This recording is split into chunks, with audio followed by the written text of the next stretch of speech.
ഈ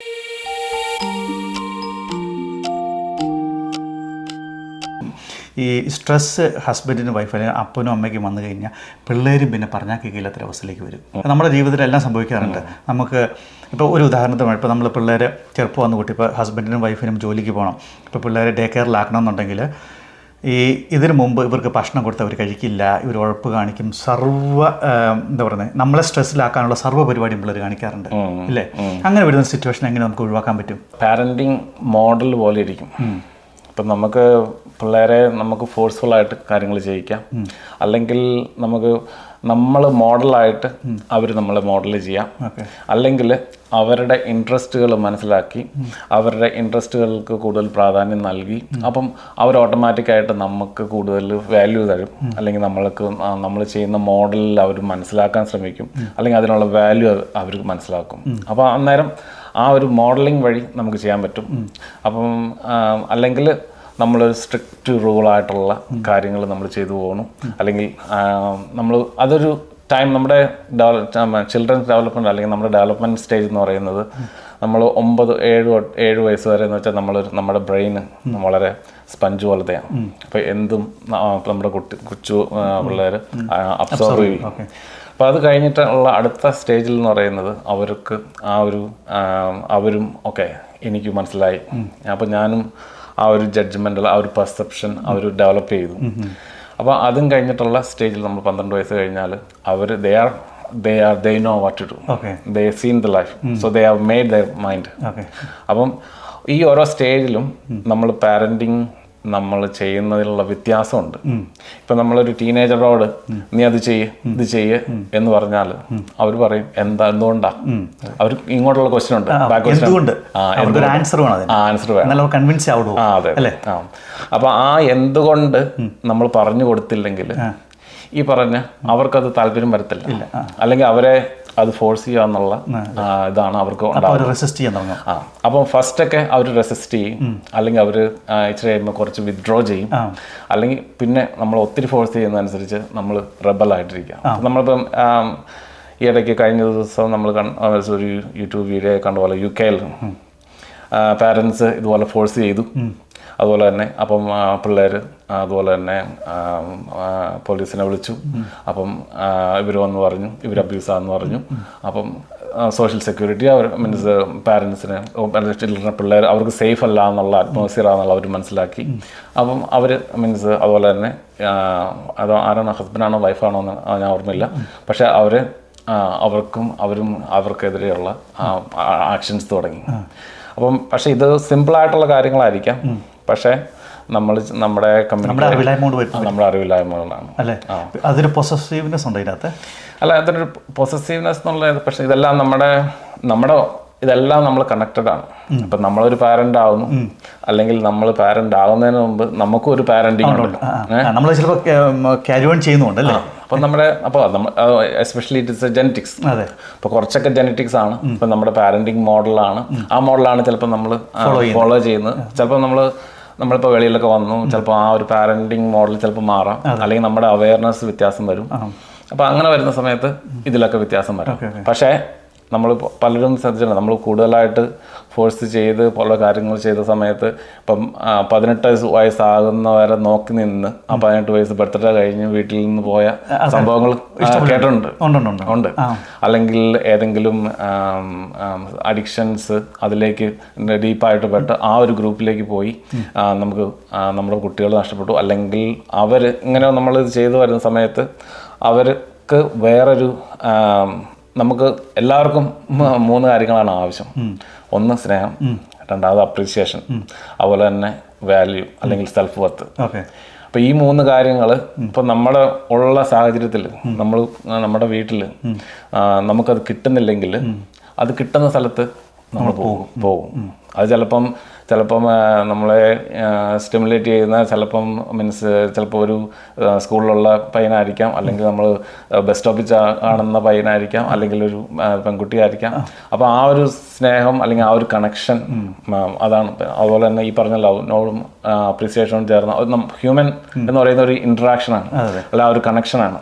അപ്പോൾ ആ ഒരു കണക്ഷൻ നമുക്ക് അതിൻ്റെ ഫ്രീക്വൻസി അല്ലെങ്കിൽ ആ ഒരു വൈബ്രേഷൻ നമുക്ക് മാച്ച് ആയിട്ടുള്ള ഒരു കണക്ഷൻ ഇപ്പം ഉണ്ടാവണം. അപ്പോൾ ആ ഒരു കണക്ഷൻ നമുക്ക് കൊടുക്കാൻ പറ്റില്ലെങ്കിൽ അല്ലെങ്കിൽ ആ കണക്ഷൻ നിലനിർത്താൻ പറ്റിയില്ലെങ്കിൽ നമുക്ക് ഈ ഒരു പ്രോബ്ലം നമുക്ക് എപ്പോഴും ഉണ്ടാവും. അതായത് അപ്പൻ്റെയും അമ്മയുടെയും അതായത് പേരൻസ് അവരെ പിള്ളേരുമായിട്ട് ഉള്ള ഫ്രീക്വൻസി ലെവലായിരിക്കണം, അല്ലെങ്കിൽ പ്രശ്നമാണ് അല്ലേ? Especially as they come to the teenage. പക്ഷെ അത് നമുക്ക് തന്നെ അത് ബോധപൂർവം മാറ്റാവുന്നുള്ളൂ ഉള്ളോ? അല്ല, അത് നമ്മൾ ഒന്നാമത് ഇതിനുള്ള ഹൈലി ആയിട്ടുള്ള അവയർനെസ് വേണം. അപ്പോൾ അതിന് നമ്മൾ 3 കാര്യങ്ങളാണ്. ഒന്ന് അവയർനെസ്, കണക്ഷൻ, അതുപോലെ തന്നെ എനർജി. ഈ 3 കാര്യങ്ങളിലുള്ള ആസ്പെക്റ്റുകൾ നമ്മളെപ്പോഴും അവരെ നർച്ചർ ചെയ്യണം. അല്ലെങ്കിൽ അതുപോലെ തന്നെ നമ്മൾ ഇപ്പോൾ as a parent we also know we have leave long time than them. അപ്പോൾ നമ്മുടെ പാരന്റൽ എക്സ്പീരിയൻസ് ഉണ്ട്. അപ്പോൾ ആ ഒരു എക്സ്പീരിയൻസ് നമുക്ക് എങ്ങനെ അവർക്ക് പറഞ്ഞു കൊടുക്കാം. അപ്പം ഇത് പറഞ്ഞു കൊടുക്കുക, അല്ലെങ്കിൽ അതുപോലെ തന്നെ പറഞ്ഞു കൊടുക്കുന്നതോടൊപ്പം നമ്മൾ മോഡലിംഗ് ചെയ്യുക. അതുപോലെ തന്നെ അതിൻ്റെ വില എന്താണ്, എന്തുകൊണ്ടാണ് എന്നും കൂടെ പറഞ്ഞു കൊടുക്കണം. അതുകൊണ്ടാണ് നമ്മൾ 12 വയസ്സ് കഴിഞ്ഞാൽ അല്ലെങ്കിൽ 14 വയസ്സ് കഴിഞ്ഞാൽ അവർ ചോദിക്കും, അതെന്തുകൊണ്ടാണ് അതിങ്ങനെ ചെയ്തുകൊള്ളാം, എന്തുകൊണ്ടാണ്. അപ്പം നമ്മൾ സാധാരണ പറയും, നീ ഞാൻ പറയുന്നത് കേട്ടാൽ മതി. പക്ഷേ അപ്പോൾ അവർ പുറത്തുകൊണ്ട് പോകും. അവർ പുറത്തുകൊണ്ട് പോകും. അല്ലെങ്കിൽ അവർ ചിലപ്പോൾ പറയും it doesn't make any sense അല്ലേ? അപ്പോൾ അങ്ങനെയുള്ള സ്ഥലങ്ങളിൽ മറ്റും ഇവരെടുത്ത് വിശദീകരിച്ച് തന്നെ കൊടുക്കണം. ഇത് ശരിക്കും നമ്മൾ പറയുന്നതാണോ പിള്ളേരനുസരിക്കുന്നത്, അതോ പേരൻസിനെ കണ്ട് അത് മാതൃകയാക്കുന്നതാണോ കൂടുതലും സംഭവിക്കുന്നത്? അല്ല, മാതൃകയാണ് ഏറ്റവും നല്ലത്. അപ്പം നമ്മൾ എല്ലാ കാര്യങ്ങളും നമ്മൾ മോഡൽ ചെയ്യുകയാണ്. ഇപ്പോൾ ഒരു സക്സസ്ഫുൾ ആയിട്ടുള്ള ഒരാളെ നമ്മളിപ്പം എല്ലാവരും നമ്മൾ മോഡൽ ചെയ്യുന്നു. ഓക്കെ, അവരുടെ സക്സസ്, അവർക്ക് എങ്ങനെ സക്സസ് ഉണ്ടായി ആ മോഡൽ നമ്മൾ ചെയ്യുന്നു, അല്ലെങ്കിൽ അവർക്ക് അത് ചെയ്യാൻ പറ്റി, അപ്പം ആ ഒരു മോഡൽ നമുക്ക് ചെയ്യും. അതുപോലെ തന്നെ നമ്മുടെ റിലിജിയൻസ് അല്ലെങ്കിൽ ഓരോ കമ്പനികൾ, സക്സസ്ഫുൾ ആയിട്ടുള്ള കമ്പനികൾ, അവരെല്ലാം ആ ഒരു സക്സസ്ഫുൾ ആയിട്ടുള്ള അല്ലെങ്കിൽ അതിനുവേണ്ടി ഒരു മോഡൽ ക്രിയേറ്റ് ചെയ്ത് ആ ഒരു മോഡൽ അല്ലെങ്കിൽ ആ ഒരു സ്ട്രക്ചറാണ് ഫോളോ ചെയ്യുന്നത്, അല്ലെങ്കിൽ ഒരു ഫ്രെയിം വർക്ക് ഉണ്ട്. അപ്പോൾ അതാണ് നമ്മളിപ്പോൾ പള്ളിയിൽ പോകുമ്പോഴായാലും അത് കറക്റ്റ് ആയിട്ടുള്ള ഓർഗനൈസ്ഡ് ആയിട്ടുള്ള സിസ്റ്റം ഉണ്ട്. അല്ലെങ്കിൽ ഹിന്ദുക്കൾക്ക് നമ്മൾ അമ്പലത്തിൽ പോകുമ്പോൾ അവർക്ക് ഇന്ന സിസ്റ്റം ഉണ്ട്, അല്ലെങ്കിൽ മുസ്ലിങ്ങൾക്ക് അവർക്കൊരു സിസ്റ്റം ഉണ്ട്, ഒരു റിച്വൽസ് ഉണ്ട്. പക്ഷെ ആ ഒരു റിച്വൽസ് നമ്മൾ റൂൾസ് ആയിട്ട് കൊണ്ടുവരുമ്പം ആ റൂൾസ് അത് അക്സെപ്റ്റ് ചെയ്യണമെങ്കിൽ അവർ നമ്മൾ എന്തുകൊണ്ടാണ് അത് ചെയ്യുന്നത് നമുക്ക് വേണം. അപ്പോൾ ആ ലോജിക്ക് വേണം, പ്ലസ് അത് അവർക്ക് മനസ്സിലാക്കി കൊടുക്കാനുള്ള സമയം നമ്മൾ കണ്ടെത്തണം. ഒന്ന് സമയം, നമ്മൾ ഇന്നത്തെ സമയത്ത് ഒരാൾ ജോലിക്ക് പോകും, മറ്റൊരാൾക്ക് ജോലിക്ക് പോകണം. അപ്പോൾ ഇതിനൊന്നും സമയമില്ല. പക്ഷെ നമ്മൾ ഇതൊക്കെ ചെയ്യണം എന്ന് നമുക്കറിയാം, അത് നമ്മൾ പഠിച്ചു വന്നിട്ടുണ്ട്. പക്ഷെ അതുകൊണ്ട് നമ്മൾ ചെയ്തുകൊണ്ട് പോകണം. പക്ഷേ ഇതെന്തിനാ ചെയ്യുന്നത്, അത് നമ്മളെ എങ്ങനെയാ നമുക്ക് എങ്ങനെ ഗുണം ചെയ്യുന്നു എന്നുള്ളത് നമുക്ക് അതിനെക്കുറിച്ച് ചിലപ്പോൾ നമ്മൾ പഠിച്ചിട്ടില്ല, നമുക്കും അറിയത്തില്ല. അത് പലപ്പോഴും നമ്മളെ തന്നെ ഒബ്സർവ് ചെയ്യുന്നില്ലെന്നാണ് പറയുന്നത്. അപ്പോൾ ആ ഒരു സെൽഫ് ഒബ്സർവേഷൻ, അതുപോലെ തന്നെ സെൽഫ് റിഫ്ലക്ഷൻ. ആ ഒരു റിഫ്ലക്ഷൻ എന്ന് പറയുന്നത് നമുക്ക് പല ചിന്തകളുണ്ട്. അപ്പോൾ ആ ചിന്തകൾ അത് ശരിയാണോ തെറ്റാണോ എന്നുള്ളത് ചില സമയത്ത് നമുക്കറിയില്ല. ചിലപ്പോൾ നമ്മളെന്നും സംസാരിക്കുന്ന ആളുമായിട്ട് നമ്മൾ സംസാരിക്കുന്നു. പക്ഷെ ആ ഒരു സംസാരം നമ്മളൊരു പ്രൊഫഷണലായിട്ട് സംസാരിച്ചു, അല്ലെങ്കിൽ അതിൻ്റെ ഒരു എക്സ്പേർട്ടായിട്ട് സംസാരിക്കുമ്പോൾ ഇപ്പം നമ്മൾ ചിലപ്പം വേറെ പെർസ്പെക്റ്റീവ് ആയിരിക്കാം. അപ്പം അതാണ് വ്യത്യാസം. പക്ഷെ അതിന് നമ്മൾ ഒരിക്കലും സമയം കണ്ടെത്താറില്ല.